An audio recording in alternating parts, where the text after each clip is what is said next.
शहरांचाही विकास केला पाहिजे। आणि म्हणून परिणाम काय झाला, लोक तर शहरामध्ये आले, पण आलेल्या लोकांना राहायला जागा नाही, झोपडपट्ट्या तयार झाल्या, ज्या बिचाराला जिथे जागा मिळेल तिथे त्यांनी अतिक्रमण केलं, जमेल तसं लोक राहू लागले।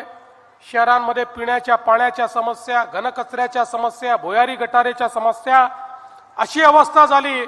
नाल्यांमधनं गटारी वाहते आणि तेच पाणी आपल्या नदीमध्ये, आपल्या विहिरींमध्ये, आपल्या तलावांमध्ये जात आहे, सगळीकडे कचऱ्याचे ढीग पडले आहेत। अशा प्रकारची शहरांची अवस्था या देशामध्ये तयार झाली। पण 2014 साली ज्यावेळी देशाचे प्रधानमंत्री म्हणून माननीय नरेंद्र मोदीजींनी कारभार स्वीकारला, त्यावेळी मोदीजींनी सांगितलं, भारत जसा गावात राहतो तसा भारत शहरात देखील राहतो। गावाचा तर विकास करावाच लागेल, पण शहराचा विकास देखील करावा लागेल। मोदीजींनी सांगितलं, अन्न वस्त्र निवारा, शिक्षण, आरोग्य, रोजगार, मनोरंजन या प्रत्येक गोष्टीकरता लोक शहरामध्ये येत असतात। आपल्या देशाच्या जीडीपीचा 65% जीडीपी हा शहरामध्ये तयार होतो। वस्तू आणि सेवांची निर्मिती ही शहरांमध्ये होते, रोजगाराची निर्मिती ही शहरांमध्ये होते। त्यामुळे शहरांचं नियोजन करणं हे गरजेचं आहे। शहरात राहणारा गरीब, शहरात राहणारा मध्यमवर्गीय याच्या जीवनामध्ये सकारात्मक परिणाम करणारे अनेक कार्यक्रम हाती घेणं हे क्रमप्राप्त आहे।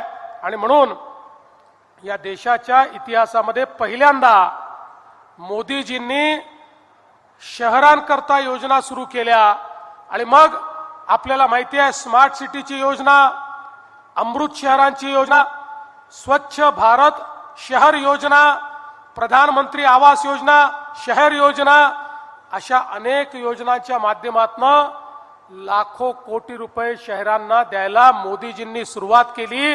आणि पहिल्यांदा देशातली शहरं ही बदलायला लागली। आपण बघा बंधू भगिनींनो, आज महाराष्ट्रातल्या शहरांमध्ये भुयारी गटाराची कामं चाललेली आहेत, पिण्याच्या पाण्याच्या योजना चाललेल्या आहेत।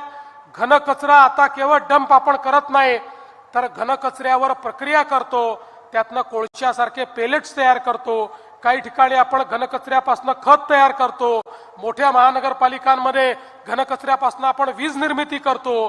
त्यामुळे कालपर्यंतचा जो कचरा आपल्यावर लायबिलिटी होती, आता ती लायबिलिटी नाही आहे, आता त्या कचऱ्यातनंही मत्ता तयार होते आहे। आणि याकरता अनेक योजना आणि निधी हा माननीय मोदीजींनी आपल्याला त्या ठिकाणी सातत्याने महाराष्ट्राकरता उपलब्ध करून दिला। आपलं घाण पाणी, सांडपाणी याच्यावर प्रक्रिया करून, त्यातली विष्ठा बाजूला करून, त्यातनं खत तयार करायचं आणि शुद्ध केलेलं पाणी हेच नदीमध्ये, नाल्यामध्ये आणि तलावांमध्ये गेलं पाहिजे।